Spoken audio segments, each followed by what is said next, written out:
ত্রয়োদশ সংসদ নির্বাচন সামনে রেখে ব্যস্ত সময় পার করছেন দলের নেতাকর্মীরা। নিজ নিজ এলাকায় নানা কৌশলে গণসংযোগ করছেন সম্ভাব্য প্রার্থী ও কেন্দ্রীয় নেতারা।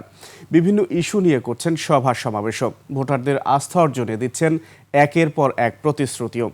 ব্রাহ্মণবাড়িয়া প্রতিনিধি মীর শাহিনীর তথ্যচিত্রে ডেস্ক রিপোর্ট।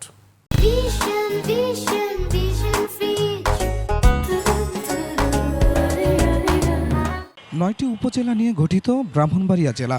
নির্বাচনী আসন ৬টি।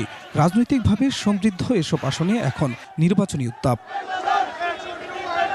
নিয়মিত পথসভা, গণসংযোগ, কর্মী সভা ও মতবিনিময় করে কর্মীদের চাঙ্গা রাখার পাশাপাশি সাধারণ ভোটারদের কাছে দলের ভাবমূর্তি তুলে ধরছে বিএনপি। ৬টির মধ্যে সবচেয়ে সক্রিয় ব্রাহ্মণবাড়িয়া ৩ আসন। জেলার ৬টি আসনের মধ্যে ইনশাল্লাহ আমরা আশাবাদী ৬টি আসনে বিএনপি প্রার্থী বিজয় হয়ে আসবে। সাংগঠনিক মিটিংগুলোতে আমরা জনগণের যে প্রত্যাশা, আমাদের নেতাকর্মীদের যে প্রত্যাশা, তারা সকলেই একটা নির্বাচন চায়। বিএনপির পাশাপাশি জাতীয় নাগরিক পার্টি, এনসিপি, জামায়াত ইসলামী সহ অন্যান্য দলগুলো সেরে নিচ্ছেন প্রস্তুতি। সবগুলো আসনে প্রার্থী চূড়ান্ত করেছে জামায়াত। প্রার্থী ঘোষণার পর থেকেই জনগণের কাছে জামায়াতের আদর্শ ও উদ্দেশ্যের কথা তুলে ধরছেন নেতারা। এনসিপির নেতারা বলছেন, দেশ গঠনে নতুন দল চায় সাধারণ মানুষ।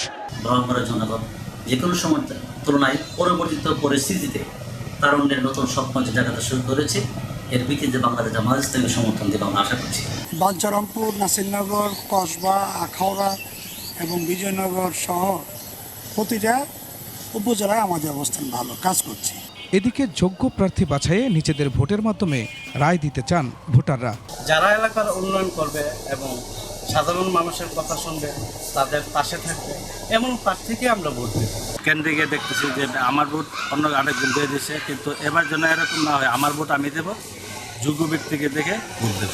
বহুদিন পর হলেও এবার সুষ্ঠু ভোটের আশা সব শ্রেণী পেশার মানুষের। খুরশিদ আলম, ডেস্ক রিপোর্ট, ২১শে টেলিভিশন।